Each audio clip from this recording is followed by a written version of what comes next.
There has never been a more important time to move in a vegan direction. Whether you're ready to start, restart, or re-energize your vegan or plant-based practice, this podcast is for you. I'm Michelle Olander, life coach, vegan, ADHD matriarch, travel lover, and smoothie loather.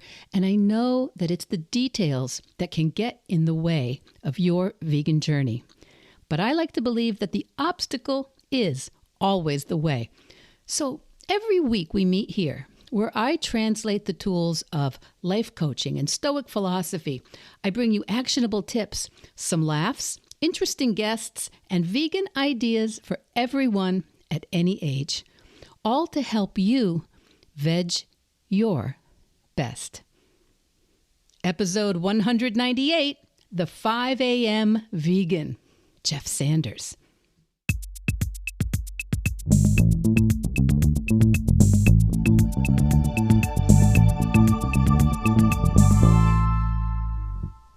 You know, I sometimes say that I like to think that being vegan and eating plant-based is one of the less interesting things about me, about my clients, and about the guests I have here on Veg Your Best. And probably about you too, my Veg Your Bestie. But I also know that most of us, myself included, well, we don't have a lot of vegans in our day-to-day lives, in real life, as they say. So I am out there always keeping an eye out for some interesting people who just so happen to be practicing a vegan lifestyle. Today's guest is that in all caps, Jeff Sanders. Jeff Sanders is a keynote speaker, a productivity coach, and the host of the wildly popular 5 a.m. Miracle podcast. It's popular with me. The 5 a.m. Miracle podcast has ranked #1 in Apple Podcasts in the self-help and business categories. It's been nominated for, I think, 7 podcast awards. It's exceeded millions of downloads. I think maybe 15 million downloads. I'm not sure. And the author, Jeff Sanders, is the author of The Free Time Formula and The 5 a.m. Miracle. Personally, I've followed Jeff Sanders on the 5 a.m. Miracle podcast for quite a long time. But for some reason, I never actually realized he was vegan until I heard him say it on yet another podcast I was listening to. So you're going to hear Jeff's journey from a standard American diet full of meat to adopting a plant-based lifestyle and how that began at a pet store. He mentions the documentary that had a profound impact on him, and there's much, much more.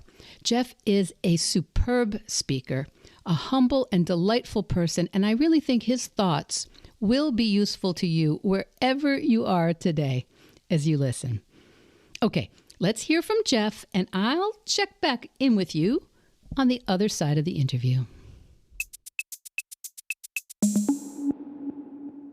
Jeff Sanders from the 5 a.m. Miracle podcast. Welcome to Veg Your Best. Well, thank you, Michelle. Excited to be here today.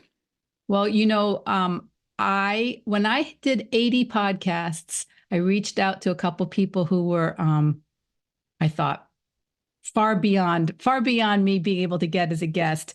And so what's happened for me now that I'm pushing on to 200 episodes, I'm like, whatever, we'll give it a go. So the other day I heard you on John Acuff's podcast, and you mentioned that you're vegan, that you eat plant-based.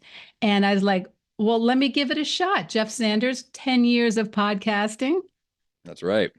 Tell me about, first of all, tell me about your plant-based journey. I know it started out mostly for food and dietary reasons, and then it evolved a little bit. Yeah. So essentially, my story went from the first, 25 years of my life. I ate a very standard American diet full of all the meat products you could possibly imagine. I was definitely one of those guys who, when I eat a lot. And so I ate a lot of meat because that's just who I was. Until I began this mid-20-something journey where my wife and I got our first dog, and I took him to the pet store the very first day we had him to find out what pet food should I buy for our little new pug. And the pet store owner said, we have, a variety of foods here. These are more expensive and fancier. These are cheaper. And I was like, well, I want to buy the best food I can for him. And then it clicked in my back of my head. I don't do that for myself. I have no idea what the best food is for me. And so that began this whole journey of documentaries and books and research, trying to figure out what is healthy food? Like, what does that really mean? And I kept seeing vegan, vegetarian diets pop up. Like plant-based options were everywhere. And then I was like, well, I'll toy with that. Let me test that out for a while. And so I began this probably 6-month experiment where I was trying different plant-based options.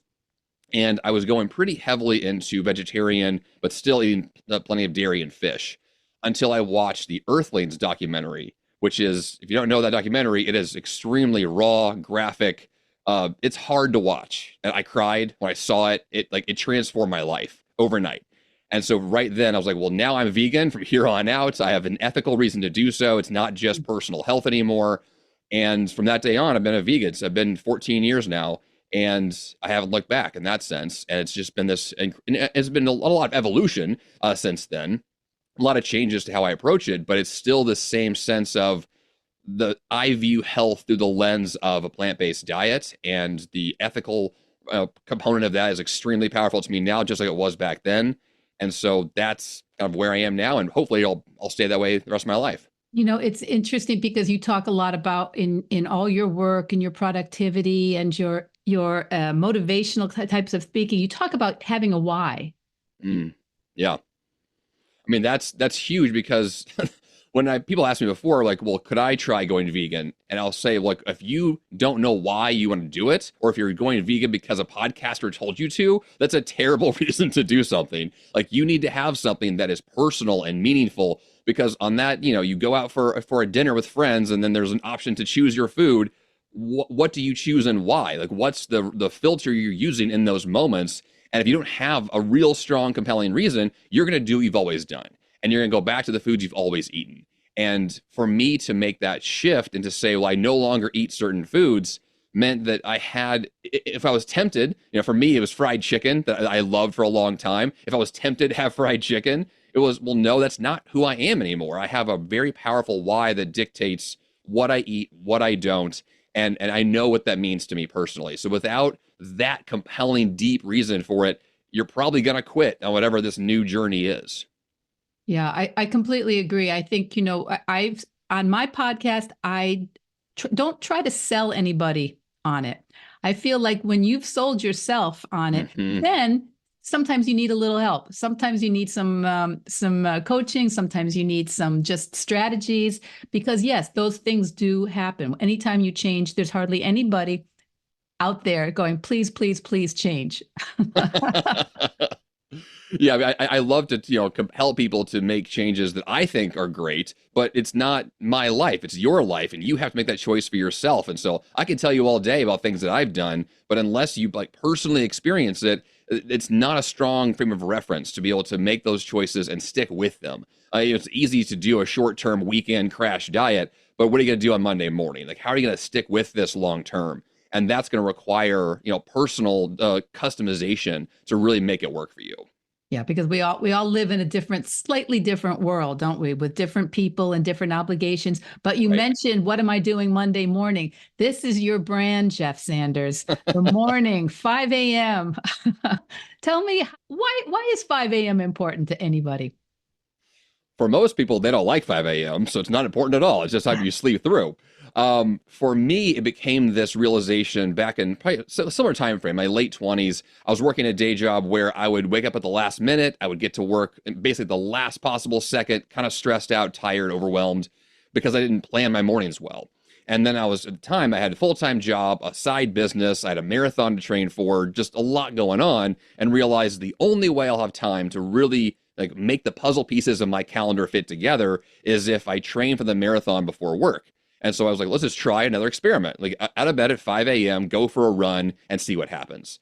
Very first day, I loved it. It was this amazing sense of power and control over my time, and the energy I got from the run was fantastic. And then that just spilled over into my work day, and I felt better, felt healthier. And so for me, this was a very clear sense of I could take these hours more seriously. I could plan something on purpose first thing in the day, start the day off with a bang, and I call it to dominate your day before breakfast, which gives you that sense of power to say the day started off on purpose and I got something done I care about. And then the rest of the day feels a whole lot easier, a whole lot better because the day started off strong.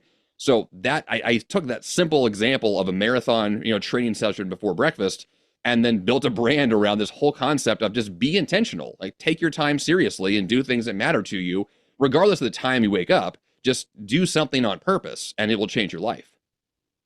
So you're saying also then, so if 7 a.m. is your morning, or even 10 a.m. if you're a late Oh, night yes. person, it's the idea of taking the first bite of what's important to you before everybody else hands you their to-do list. Yes, yes, exactly. I have a friend who does a productivity podcast also, who's definitely a late riser, thinks that what I do is crazy, which I'm totally fine with because his approach works for him and he's found a rhythm that is intentional for him. And so I'm not opposed to that whatsoever. I just know that for me, like my best energy cycles of the day tend to happen when I can get up at, an early hour before the sun comes up. And then usually about 7 a.m. to noon are my best hours of the day. Like we're in that time frame right now. Like this is when I'm most energetic, most alive, most creative. And so I want to optimize those hours of the day, and I can't do that if I sleep through them. So I need to be up and ready to take advantage of that time frame. So as a productivity guru, sometimes you're called, as a productivity geek, I think you've called yourself. Yeah. What kinds of things, moving in a plant-based direction, developing a vegan practice, these are things that have to be intentional for most of us. Very few of us can say, oh, that's what I want to do. And everything just snaps into place, that it's easy to find, it's easy to travel, it's easy to talk with your family about. What are some things that come from the world of productivity and business that we could probably use to support any kind of personal change we're trying to make? That's a great question. I think that the approach that I tend to take towards most of my projects, this is how I view most things I do, is I give it an official project. And I have a Google Doc where I organize these things and have check boxes and the whole thing. It's a very organized system for work projects, but I do the exact same thing for personal projects, whether it's a marathon to train for, a dietary change, a habit change.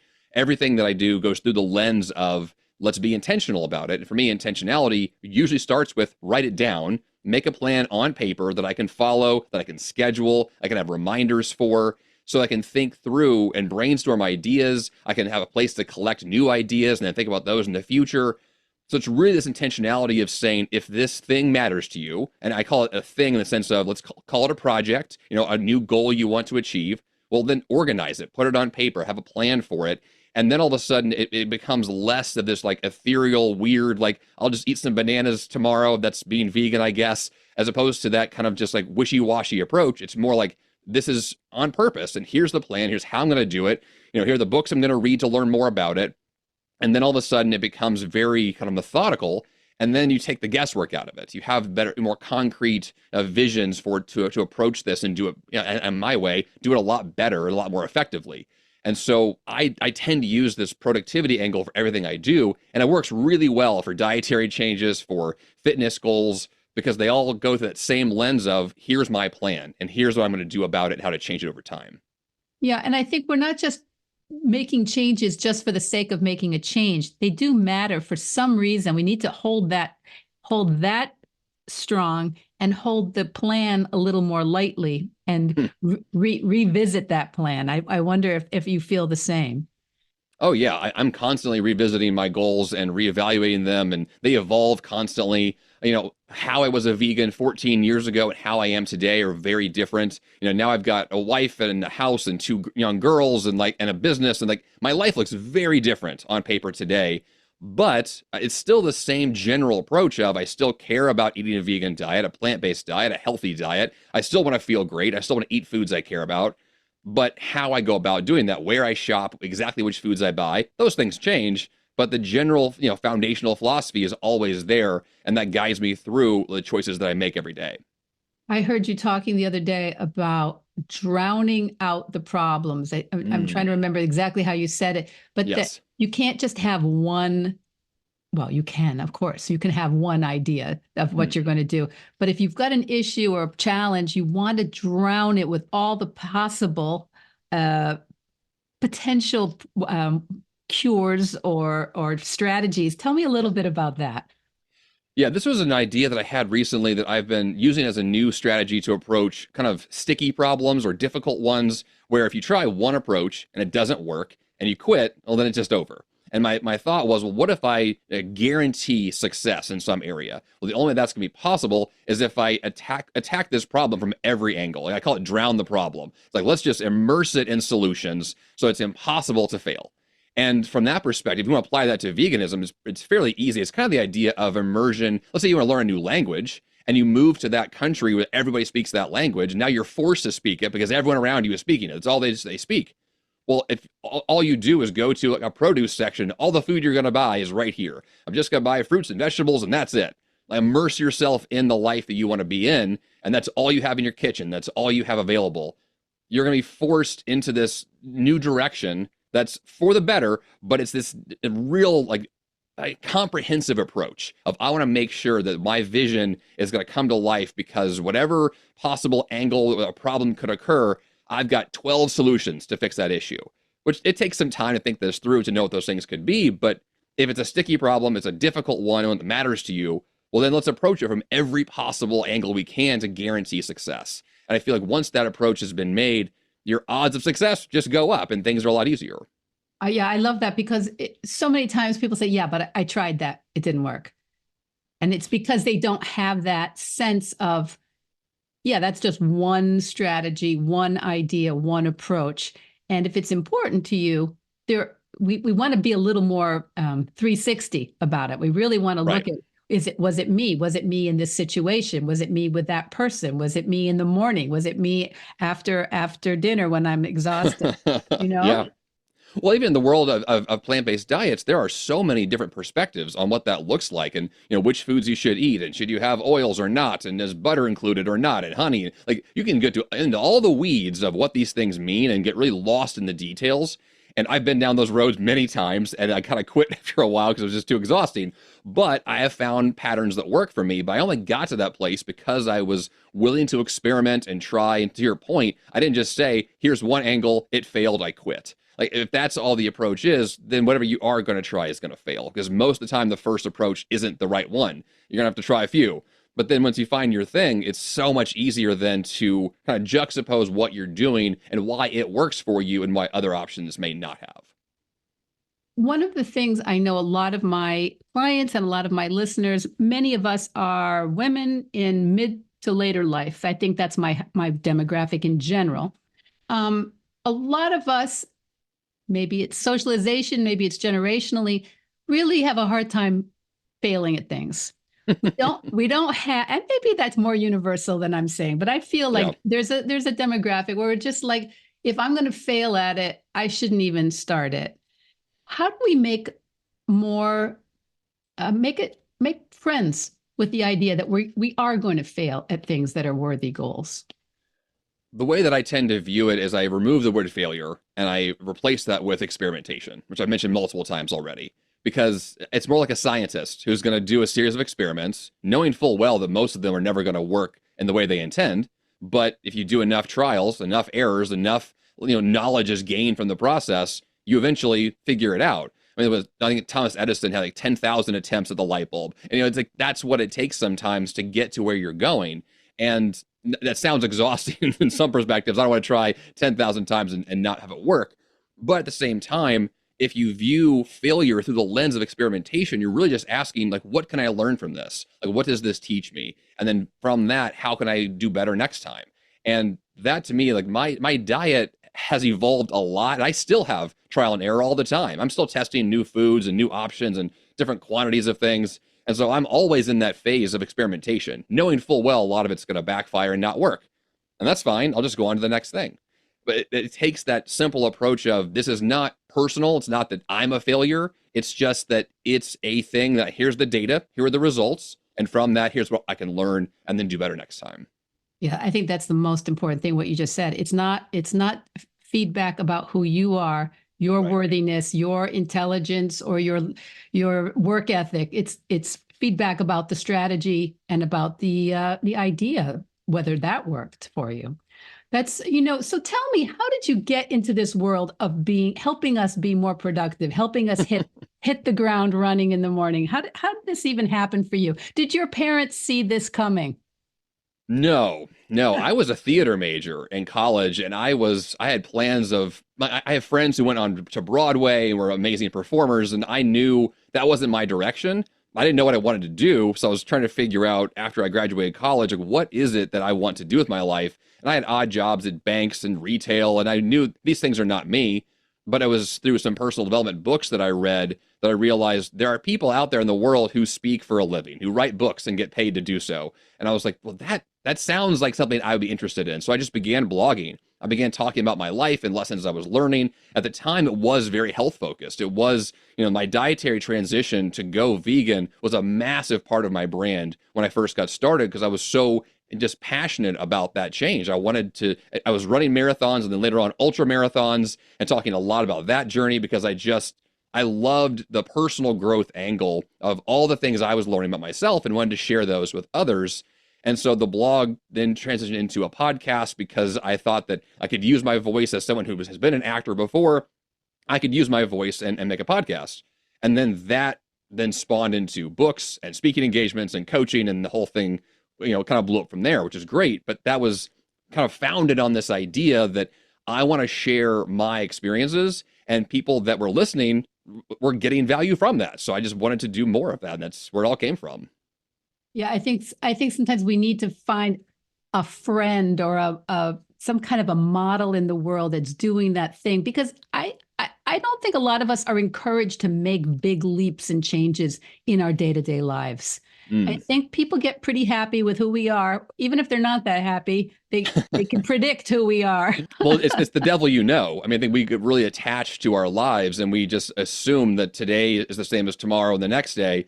And I'm the kind of person where I like to live in the world of growth. I like to believe that tomorrow is going to be better than today. And it's only going to be possible if I'm doing work now to make tomorrow better. And so I'm in this constant growth phase with everything, which is on some levels I get too extreme. I push too hard. And so I have to find a healthy balance to that. But I much prefer a life of I'm going somewhere. I have a direction and a goal and I'm moving forward. And so I don't make massive leaps forward any given day, but I'm always asking the question of how can today be a little bit better? And a little like 1% growth every day will then add up in a significant way long term.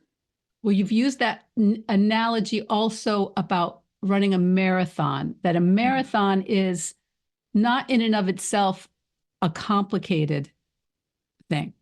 Tell me a little bit about how you talk about marathons. Yeah, marathoning to me is fascinating because I always viewed it as this super difficult, complicated, very hard objective.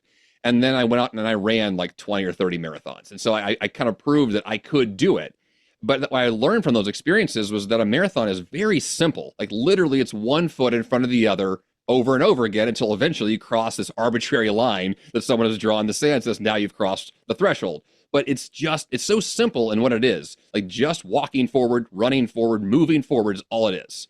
But what's difficult is the staying power, the endurance of not quitting. And so with any goal you're going to be, up against, that's really the biggest challenge is when will you quit? And if the answer is never, you're going to succeed at some point. You're going to cross that finish line. And so it's the simplicity is always there. It's really a question of, are you committed to it? Do you care about it? Do you have strategies to guarantee you're not going to falter? And then when you do, how to get back on track?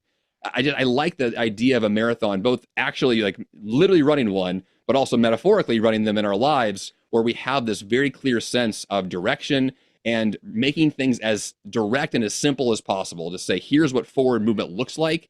And then each and every day saying, here's the next step I'm going to take. Yeah, because I think we all kind of know that. I don't know, was it Woody Allen that said showing up is 80%? It's just showing up is super important, and it gets you in the right ballpark, right? When you show up. If we don't show up, nothing happens. But but then I think sometimes we think, oh, but then these goals, why should I change? What's your obsession with growth and change, Michelle? Because I like goals too. I don't have marathon goals, but I do like to just feel like I've showed up in the day, in the world that I have, finite existence. I'm quite a bit older than you. I've got grandkids about the ages of your children now. So I feel like I want to also model to them that this life is not just to be endured, that Mm. it is something for us to kind of make our own way in. What has having kids kind of fine-tuned for you in your growth and your productivity ideas? Radical shift for me. It was probably the biggest shift in my adult life has been having kids. I think in a lot of ways because of the logistics of just day-to-day life. I just recently took my daughters off to school and came back, and now my workday begins, and I have this very different pattern of day-to-day life, what that looks like for here's my time to get my stuff done, here's family time with taking care of them, but then also kind of the bigger picture of modeling a life that I think that I want to show them how to do things well, and then me figuring out, am I modeling well? Am I teaching them things explicitly? We've recently had the conversation about diet. I mean, just this weekend, my daughter was asking me, why can't I have a hot dog? And I was telling her, you can have a hot dog. It's not off limits, but it's a personal choice, and here's what that means. And she's only 5 years old, so it's hard to have that discussion. But at the same time, I want to start those talks now of saying, like, it's, you have a journey coming up, and I'm not going to force you in a certain direction, but I want to kind of teach you what, things that I've learned that would help guide you in those choices. And it's an interesting place to be in because I've not done that before. It's the first time to do all of it. So it's kind of fun. Yeah, I think having kids is the great reflection, isn't it? In terms of like you can kind of just do your own thing until they're watching you. Yeah, right. And then you're like, what are they seeing? Because they see all kinds of things that we don't, you have the plan and then they pick up all the other things that Mm. weren't the main plan that you were hoping that they would pick up. Jeff, so tell me, you're jeffsanders.com. That's where we can find out lots about you. And Yes. tell me, and the 5 a.m. club is your it's a membership group, no? Yes, the 5 a.m. Club is my email list, so people can join that to get some free downloads and kind of get involved in the community that I have for people who care about the podcast or the book or just want to talk to the people who are actively involved in early mornings and goal achieving. So yeah, it's basically it's a free opportunity just to kind of get involved with other people. Okay. And then you have the 5 a.m. Miracle podcast, which I Yes. have paid for a little bit of a premium. And now I'm thinking, oh my gosh, how many how many podcasts are there? How many podcasts are there?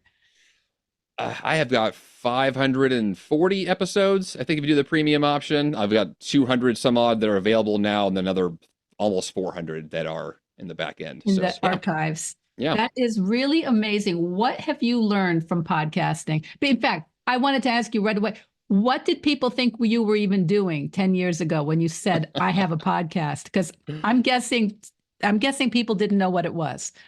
No, I really hit the curve before it got popular, and so for a lot of people, it basically saying it's an internet radio show. And for some people, that made more sense. It was okay. So I understand radio. I kind of get what the internet is. So those two things together, I'm like, that's basically it. So if you want to listen to me talk, you can do so on the internet. Like that was basically it. And I said that for years before podcasting became more of a common term. So yeah, it was an interesting journey, but the show still did well for those who knew what it was. It was growing, which is great, but it took a while for most people to understand even what podcasting is today. Yeah, it is. I still run into people, especially older people, but even young people who don't. And everybody seems to know what YouTube is. Mm, Personally, I don't have time to sit and watch a lot of things. That's what I right. love about podcasts. And when I was becoming, I think I have told my audience this many times, I was what I call an excusitarian for quite a while. Hmm. Up until about 10 years ago, I was vegan unless I could make some sort of an excuse in my head that, well, it would be rude to say no to this person, or I'm Mm. traveling and it would be rude in that culture to demand it, or something like that. So I had my excuses until about 10 years ago. And the whole idea of working me through that period was listening to lots of podcasts where it was kind of drip people like yourself who were giving me ideas or ideas of what change would take, what would it mean to assert myself when I was very uncomfortable with asserting myself, what did it mean to do that.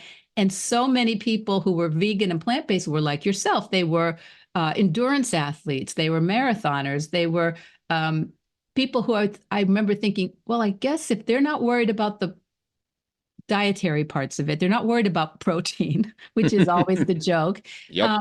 Maybe I can do it. So that was where when I became a coach and everything, I was like, I want a podcast where I just keep reminding people it's possible. You don't have to be young. You don't have to be in college. You don't have to be an athlete. You can be an older lady and move in this direction. I think that's great. I think for me, I had a very similar story where I was looking for examples. For me, I wanted to see, are there other young men who are strong and healthy and vegan? And I found a couple, and I was like, ooh, it exists. These people are out there who are, bodybuilders and marathon runners who are on vegan diets. And I thought, well, if those guys can do it, I can do it. Like I needed that sense of an example. And as soon as I saw it, I was, off to the races to make it happen for myself. But it's really powerful to find someone else to show you that it is possible.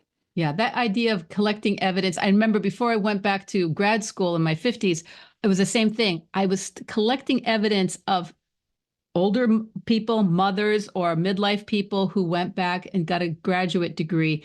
And I had this I called it my little mental scrapbook of people who seemed to do it and they didn't destroy their marriages. they didn't completely fall off the face of the earth. They weren't living under a bridge. And so you kind of have to have this. And I love what you do. You bring so many interesting people on your podcast. And I feel like they all help with that idea of collecting evidence. Everybody, some guests, well, that's not what we're particularly worried about. But then that guest comes on, they say something's possible that we just weren't sure was possible. Yeah, I mean, it's a really powerful thing to believe that somebody else can do it, therefore I can, because I think for a lot of us we just have that self-doubt. That's our first default reaction. My automatically, no, I can't, as opposed to, well, how could I? If I were to approach this, what would that look like? And oftentimes that is an example of someone else that's as similar to us as possible who are making headway. And then all of a sudden you see a path forward. And for me, that was really all I needed to start the process. Just get involved, get in the game, and then figure it out myself from there. And that's really the biggest hurdle, is just starting and being willing to say, let me just go try this out for a while. Give it 2 weeks, see how I feel. And then go another 2 weeks, and then another 2 weeks. And all of a sudden it's been a year and you've been a vegan and you feel great. And you're like, how did that happen? Well, it was one day at a time. That's all this whole process ever was. Yeah, exactly. That's why I always call it a vegan practice, because I think of it as like yoga. You didn't fail at yoga. When you show up at the yoga class, some things you can do, some things you can't do, some things you have accommodations. Sometimes you're sore, sometimes you're bored. It's a practice, and you can fine tune it day to day to day or week to week. Now, with your skills in this area, how did you write 2 books? How did you use that kind of thinking? Because that's not only did you write them, you got them into the world, you got them published. Well, the book publishing process was, I got kind of lucky in that sense that publishers found my podcast and then asked me to write a book twice. So that was really helpful in that sense. But the practical nature of writing a book for me is very similar to how I approach most of my work, which is big, large, focused blocks of time. For me to give my best self to something, I need to have about 4 to 5 hours in a row of total focus. And so a big part of what I kind of teach on my show and on my work is, how do you really block distractions? I mean, a good example of that is our discussion right now. I consider a focus block of time. My phone is turned off. I'm not looking at email. Like, no one's home to bother me. Like, it's just you and I talking. That's how you get the best results from most of the things you're going to work on, is how do we ensure we're just doing one thing for a long enough period of time to dig deep. For me to write books, it meant I had to do a lot of deep thinking, a lot of connections, a lot of pulling together lots of resources. And so it took that kind of intense focus blocks of time enough times in a row for the books to come together.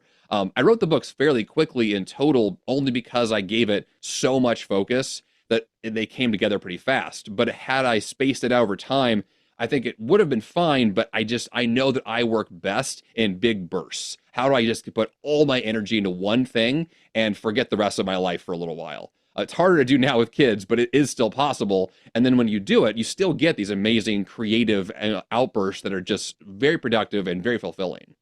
So when you were doing the last book, which is called, let me be sure I get it, The Free Time Formula, the first one was a 5 a.m. Miracle. The Yes. second one was the free time formula, finding happiness, focus, and productivity no matter how busy you are. Wow, what a tall order. When you were doing that, did you well, I'm just trying to imagine how a focus do you do an outline? Did you just like dive in? And I hear people talk about both different ways. Like sometimes people have to write to find out what they actually think. So they have to do a lot of pre-writing. Yeah, What was it's yes your to both. process? I think that my podcast is actually a great place where I do pre-writing. So I do experiments on different topics all the time. So every week when I record an episode, that's potential content for a new book. So in large parts, if you are kind of a content creator as a lifestyle, if you are a writer as who you are, you should be in theory always creating, always writing, always tinkering. And then a book, for many people, is just a reflection of work you've already done. So you're just pulling together some of your best thoughts and packaging them together in a way that's, compelling to a reader. The most important part for me, though, you kind of hit that earlier, is the table of contents and the outline. I spend more than half of my writing time outlining. It is the most important part for me is making sure that the logical ducks are in a row, that it makes sense. If you were to read the book from cover to cover, you go through a journey. You see a story that unfolds step by step so that it really makes sense. And it takes a while to kind of put those pieces together because there's so many different possible angles to go from, and there's an infinite number of ways to write a book. So I need to be very clear on what experience I want the reader to get from this, and how do I make that a compelling and logical flow. And once that's outlined well, the writing is very easy because I know what it is I want to say. And so I spend the vast majority of my time on the outline, and once that's settled, the book is fine. Well, you're such a deliberate person. It makes me wonder. Do you ever have a moment when you're just like standing in your room going, I don't remember what I was doing. I don't know what I want to do. Maybe I'm quitting. I don't know. Do you ever just like fall apart? All the time. I'm pretty good at giving this speech that I was this awesome person, but really my life's a hot mess. So it's totally fine. Well, that's good to know. I think that's always very relatable, very good to know. And actually, I do know you talk about some of the challenges you've had in both the books. I listened to them on the audiobook versions of your books. I found them very compelling. I love hearing the author speak. In your case, you actually are a very good speakers. But I even like when authors who aren't the most trained Yeah, speakers when they do it. I just feel like I want it when you say I want it to be I want it to be the real right. person. I feel the same way. Yeah, there are only a very few people I listen to the narrator that a hired gun for that I go, oh, that's good. Usually not. But you do talk about many of the challenges you've had in terms of your health, in terms of your business, and how these tools are not just for some sort of, I think sometimes we think Tony Robbins type of person who just seems. I saw him once in person at a restaurant in Florida, and in person he is a really formidable looking human being, and you just look at him, you Very go, tall. He's a big guy. very tall and very just shiny. There's just something about him. You just go, wow, you can't miss him. Even if you have no idea who he is, you can't miss him. But see, I think sometimes we think some of these people just, well, everything works fine for them. It is always so important to know that these are the tools we dig into when things aren't working that well. Yeah, I mean, for me, I had this approach to life productivity goals in my mid 20s and early 30s where it was just whatever you want to achieve, just go do it. There's no obstacles. Life is fine. Like I was pretty naive for a lot of what my approach is. And then as I began to kind of, grow up a little bit and experience some difficult challenges, I realized my approach needs some fine tuning. And so for me, once I, got married, bought a house, then soon after that, my wife and I had some fertility challenges. We were trying to have kids. And then I had panic attacks. And then I had this trip to the hospital. I thought I had a heart attack. Like just a series of things began to unfold where I realized, okay, this is real life now. I'm experiencing kind of real challenges that I need a different approach to. And a huge part of that is balance, right? Like yes, I love to drink my coffee and kick butt and achieve goals, but I also know that there's a limit to how much I can do. And as much as I love to run marathons, I can't run them all the time. I can't push myself that hard. Like I have to live in my own body that I have. And so a lot of my approach now is a question of balance. It's a question of what are my main priorities in my life and how do I approach those in a sustainable way, in a way that will achieve the results I want, not just now, but 10 and 20 and 30 years down the road. And so it's much more of a long-term thinking approach, little bits and pieces of 1% growth as opposed to trying to get to 100 overnight. And that was my old approach was, pull an all-nighter, push in all the energy, go full Monty. And now it's much more like, okay, let's slow it down a bit. I can, ease the pace and still get what I want long-term and possibly even more than what I had planned if it's done with a better approach in that sense. Yeah, that feels so much better. I mean, I'm sure at different times in our lives, we have to go all in for something because of an emergency, because of an opportunity.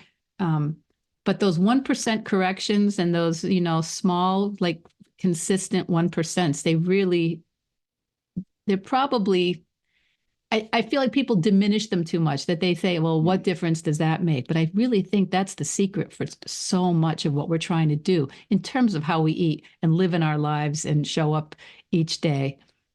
Well, I mean, even just recently, I changed the veggie burger that I tend to eat most of the time. And like, that's a simple example of, the old one wasn't quite as healthy as it could have been. The newer one that I found and want to eat more of is way better. And like on the face value, a veggie burger is a veggie burger. Who cares? But really, whatever you're doing consistently, your habits, the things you're always doing, that's who you become. That's the food that you eat. That's the life that you live. So I'm really hyper focused on the choices that I make that are going to be repeatable and compound over time. Mm-hmm. And so if you're making a choice every day, like a certain food you always eat, and it's not the best food, and you swap that out for a better one, you're going to see dramatic growth over time because of that one simple swap. And if you do that line of thinking more often, and you swap out a lot of things over time, that's where big growth comes from. Those little changes that add up over the long haul. Yeah, I love that. I love that. I'm so glad that you're sharing this. How can my listeners follow you more, learn about you? Where is the best way for them to get to know a little bit more about you? I think the podcast is probably the best place. You'll hear my personality coming through a lot on that one. So the 5A Miracle Podcast, wherever you find your podcast, it's going to be there. If you want to go to jeffsanders.com, of course, you can learn more about speaking engagements and coaching and other things I do there as well. But the podcast is probably the best place to begin. And what kind of speaking engagements do you like to do? Maybe somebody out there who's listening today, they have a corporate retreat that they are in charge of, or they've got a church kind of retreat, something that's going on. What kind of things do you like to do? Yeah, my favorite things are going to be interactive workshops. I definitely do keynotes and other types of, more standard presentations. But my favorite work to do are going to be more of your corporate workshop, highly engaging, interactive type work where we tackle a problem, apply strategies to it, and see results, hopefully in the moment and, of course, long term as well. So yeah, anything that's going to be along the lines of getting people engaged with productivity, personal habits, healthy habits, that's all what I do. Okay.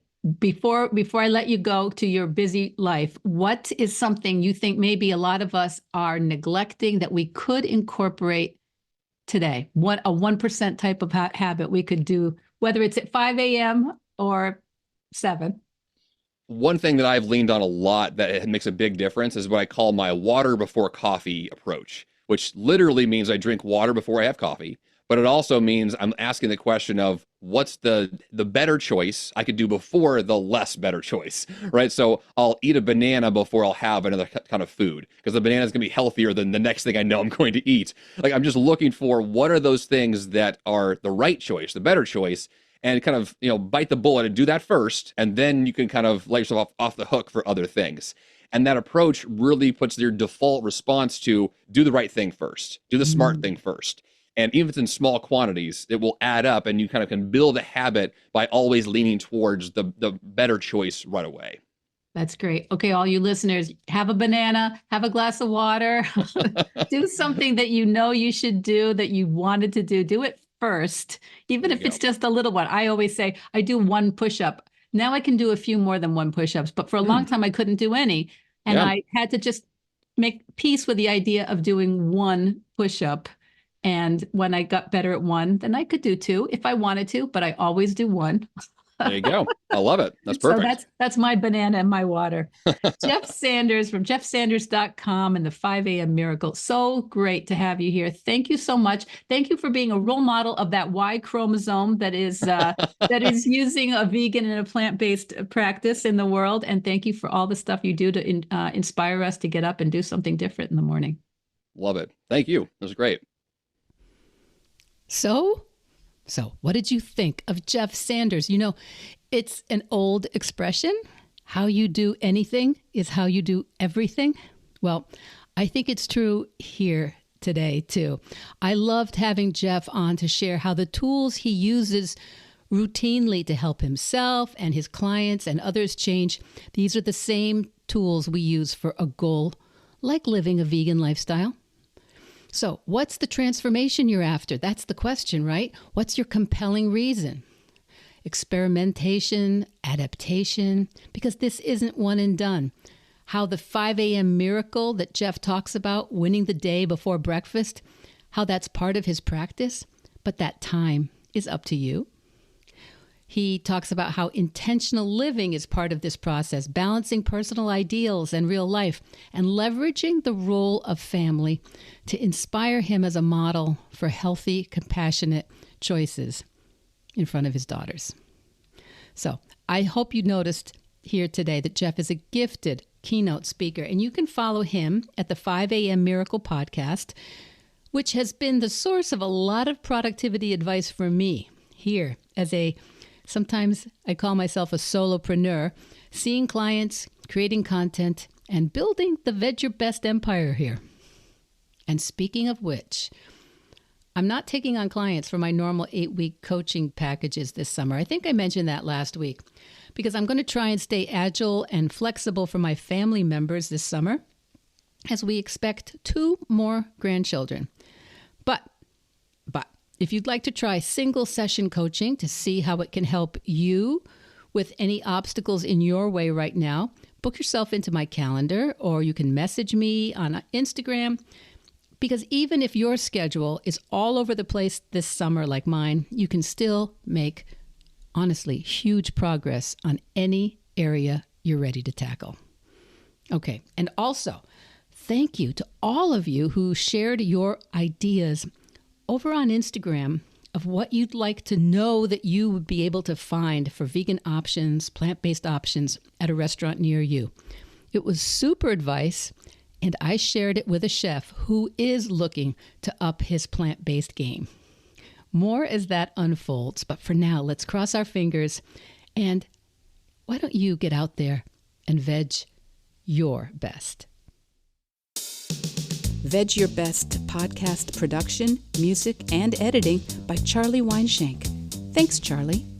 Before you go, it would mean so much to me and the Veg Your Best team if you would hit subscribe, leave us a 5-star review, or share with someone you think might be interested. Something about algorithms, it helps bump us up a little in the rankings, and that's the best way to help others find the podcast and for us to find our audience. So, until next week, make it easy and veg your best.